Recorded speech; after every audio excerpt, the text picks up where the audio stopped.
building God's vision. The time has come now to teach my followers a quick exercise in prayer and vision building. It's called the Prayer Vigil. Without a vision, the people perish. That is to say, if you can't see a brightness in the future, there may be no light to be found. Let it sink in. You may like to follow your meals with a nice cup of ginger tea. I like to do a ginger turmeric to help overall digestion and detox systems function well. I don't do it with every meal. I do it occasionally. Some days when I'm having a little stomach upset, I'll go ahead and do it twice. Um, but yeah, I like to use that formulation pretty regularly, and it has been helpful with regularity and all of those types of things. I feel that my digestion is working great, my detox is working fine. Okay, and overall it reduces inflammation in the body as well. But of course, trust your physicians. Um, you might like to bless it though when you do have that cup by saying, "Bless this, Almighty God, with strength for my body."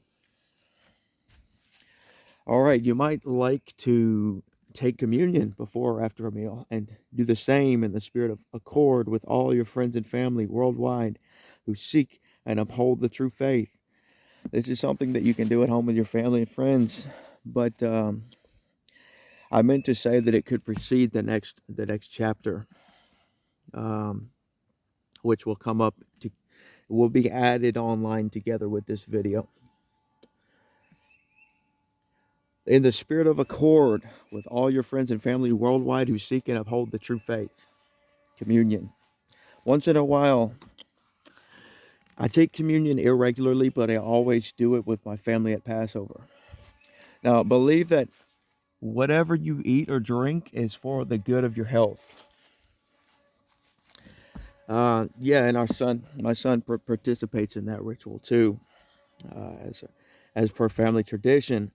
If you if you have trouble believing it, then that food or drink may actually be bad for you. So let's regroup. Believe that whatever you eat or drink is for the good of your health. If you have trouble believing it, then that food or drink may actually be bad for you. Something in your reasoning or your intuition, if you have wisdom, is giving you an alarm. Every time you leave a public place and have touched things, wash your hands before eating. When eating at a public place, wash your hands before your meal arrives, before touching food or eating utensils. Use less alcohol and avoid antibiotic or antibacterial materials, and instead just use regular soap and water. Do the same for your tattoos. Just regular soap and water. I'm telling you, soap and water are the best for cleaning small flesh wounds, minor wounds, like a new tattoo. If you don't trust this information, consult your physician. But I'd get a second opinion if they disagree. Uh, Hand washing is spiritual, but not necessarily religious. Believe that the Spirit of God will bless you and guide your hygiene habits with an immune boost. If you doubt the validity of this teaching, please feel free to ask your spiritual counsel, your mental health provider, or your life coach if you have professional counsel in that regard. Drink plenty of water or get more carbs at the start of your day than at the end. Eat fewer calories than you burn. All right, take in less than what you use, and you'll lose weight over time. If you have a healthy physique, you can maintain a healthy weight by eating roughly the same amount of calories that you burn and being consistent at managing your regular diet. So we're not going to be fluctuating of course, everybody does it at holidays, right? They overload. All right, so it's a cumulative effect where you gain weight over time. If you want to gain weight, don't just end your workout with protein or recovery shakes like aminos. Consider this: consume more calories than you burn, a lot more, if you're a hard gainer, and take in more carbs after a workout. Carbs will put weight on you, dude. Okay? Eat heavily on proteins, healthy fats, and good carbs.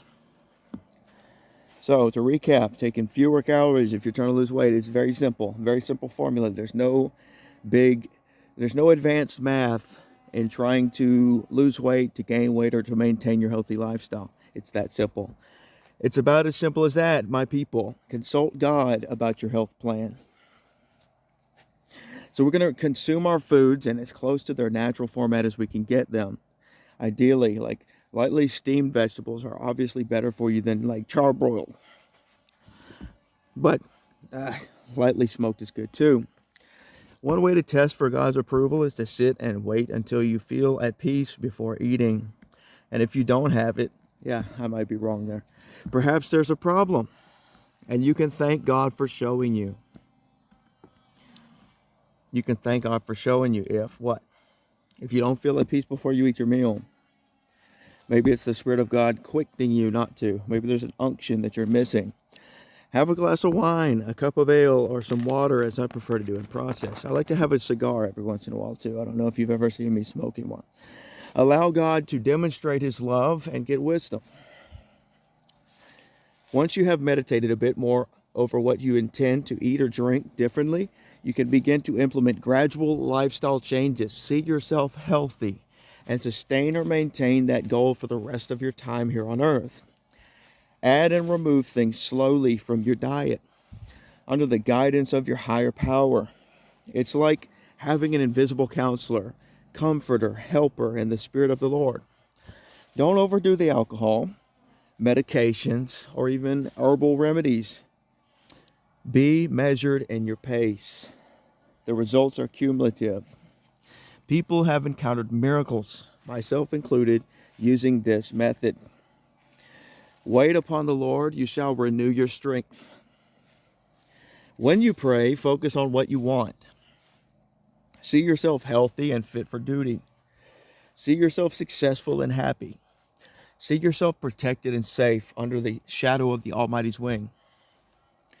You're getting better all the time until it's time to go into glory land. And when you go, I pray you go without the pains and the suffering of ill health, quote unquote.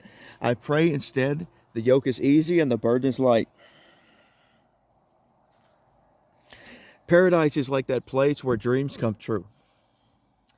I pray you find your final journey. I pray your final journey is one of crossing over peacefully and with joyous elation.